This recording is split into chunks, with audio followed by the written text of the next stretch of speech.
Pemirsa, sidang perceraian pasangan Ola Ramlan dan Aufar Hutapea masih terus bergulir di Pengadilan Agama Jakarta Selatan. Dalam sidang dengan agenda pembacaan hasil gugatan dan mediasi minggu lalu itu berjalan lancar, kendati kedua belah pihak Ola dan Aufar tidak hadir di persidangan lantaran kesibukan masing-masing. Pihak Ola yang diwakilkan kuasa hukumnya menyampaikan isi pembacaan gugatan yang diajukan kliennya di persidangan. Oh, tadi kan sudah disampaikan nggak hadir karena memang ada kesibukan sendiri, yang terikat dengan kontrak, jadi memang nggak bisa hadir, jadi dikuasakan oleh kuasa hukumnya. Begitu pula dari kuasa hukumnya Pak Aufar juga mungkin ada kegiatan lainnya. Ya, jadi seperti yang telah kami sampaikan bahwa proses persidangan berjalan seperti apa yang tadi kita harapkan. Hasil daripada mediasi sudah diterima oleh ketua majelis, ya kan. Lalu pembacaan gugatan sudah dibacakan dan juga dari pihak kuasa hukum tergugat juga sudah menyampaikan jawabannya.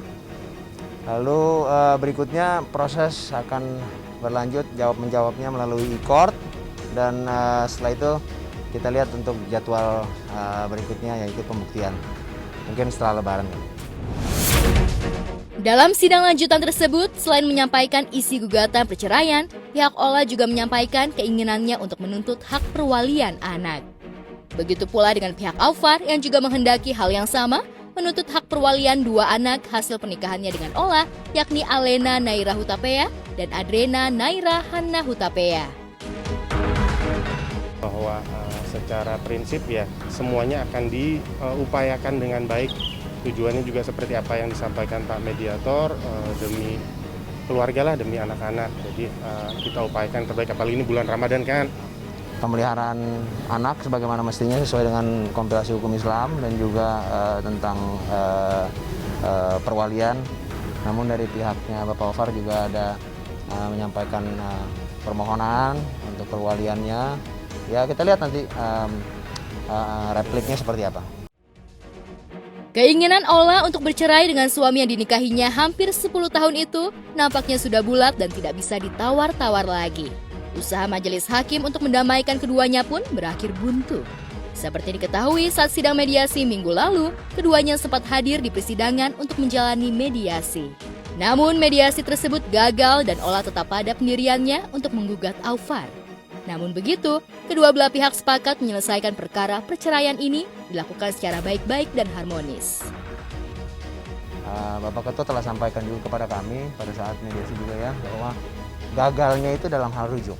Tapi yang berhasilnya adalah kesepakatan untuk diselesaikan ini dengan damai dan harmonis. Bahwa perceraian itu nggak boleh sepakat. Jadi nggak boleh ada kata sepakat, yuk cerai yuk gitu, enggak. Ada prosesnya.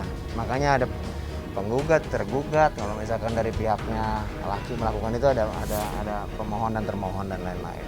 Tapi perlu kita sampaikan bahwa ini jauh dari, kalau misalkan kalian mau tanya apa kontroversi A, I, U, E, O gitu, nggak ada konflik-konflik ke arah sana. Dan telah kita sampaikan juga bahwa kita akan terus menjaga proses ini agar selesai dengan damai, karena kembali kita juga sampaikan kepada klien kita masing-masing bahwa yang perlu kita kedepankan dan prioritaskan utama adalah tumbuh kembang anak. Kasak kusuk yang beredar kalau gugatan Ola kepada suaminya tersebut lantaran sang suami dikabarkan tersandung kasus dugaan pelecehan seksual pada wanita cantik berinisial CA. Kabar tersebut pun sontak beredar luas dan menjadi viral di jagat dunia maya.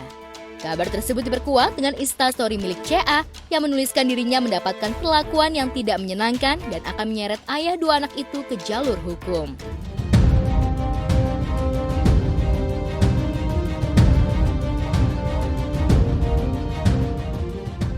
Sementara itu, di tempat berbeda, sidang perceraian pasangan Dodi Sudrajat, ayah mendiang Vanessa Angel dan Puput telah diputus bercerai oleh Pengadilan Agama Jakarta Pusat secara fair stake.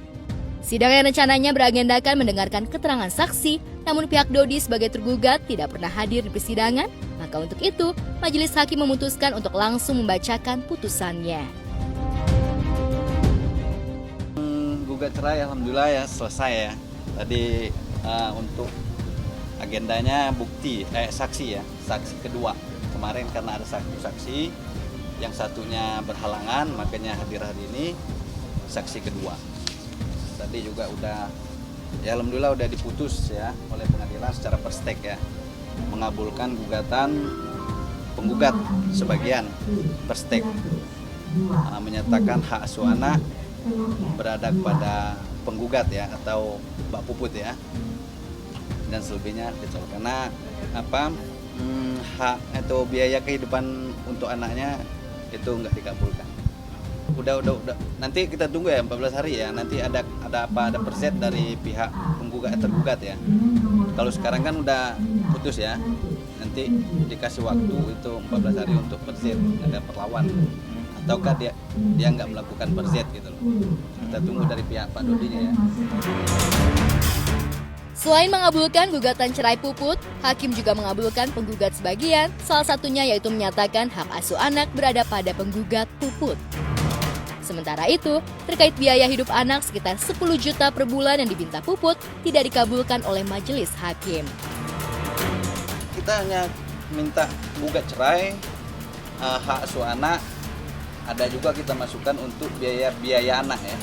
Cuman biaya anak tadi nggak dikabulkan karena itu kan tergugat nggak hadir juga. Kedua, tergugat kan nggak ada pekerjaan gitu. Jadi untuk memberikan nafkah kepada anaknya yang kita minta 10 juta itu mungkin agak kesulitan ya, agak keberatan juga. Untuk harta gono gini belum ya, ini baru gugat cerai aja ya. Gono gininya belum. Emang nawa itunya udah pengen cepet-cepet. Ya udah pokoknya pengen cepet-cepet selesai aja. Udah sangat bulat, kalau nggak bulat nggak ada di sini lah, ya kan? Iya mengalir aja. Ramadan kemarin juga kita sering nggak satu meja makan juga. Aku harus di Pemalang harus ngurusin kerjaan ini tuh, dia stay di sini. Sementara itu, ada fakta lain terungkap di balik gugatan cerai yang diajukan Puput kepada Dodi. Selain tidak ada kecocokan, ayah mendiang Vanessa Angel itu juga disebut-sebut tidak memberi nafkah. Banyak sih, ya salah satunya pokoknya intinya kita udah nggak bisa sejalan lagi, udah nggak bisa searah satu tujuan lagi, gitu aja sih.